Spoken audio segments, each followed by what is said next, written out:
आपल्याला काय होणार आहे, मुकावं लागणार आहे, अडचण येणार आहे. टँकर जर लावलं तर टँकरच्या पाण्याच्या ठिकाणी युद्ध पाहायला मिळणार आहे. आणि लक्षात नफापूमध्ये भविष्यातील उपाययोजनावर चर्चा करा. आता भविष्यात नळ पाणी पुरवठा सक्षम राहिली पाहिजे म्हणून काय उपाययोजना करायला पाहिजे आपण, नाही का? काय करायला पाहिजे?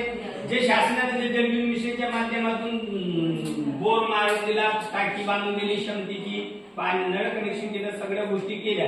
पण त्याच्यावर आपल्याला नफापूमध्ये उपाययोजनावर चर्चा काय करायची आहे, म्हणजे आपल्या गावाला पाणी पुरलं पाहिजे म्हणून पाण्याचा स्रोत म्हणजे काय?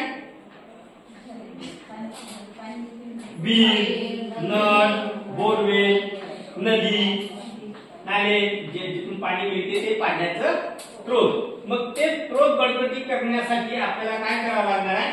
प्लॅनिंग करावं लागणार आहे. मग ते पाणी का त्या नळा विहिरीमध्ये, बोरमध्ये किंवा याच्यामध्ये आपोआप पाणी येतो काय? पाणी कुठून येतो? महत्वाचा विषय आहे. कुठून येतो पाणी? निसर्ग पाणी देतो. एखाद्या मागच्या प्रशिक्षणामध्ये होतो कंपनी मधून येतो. कंपनीतून येतो का पाणी? आता कंपनी बनवली, पाणी निसर्गाने दिलेलं आहे.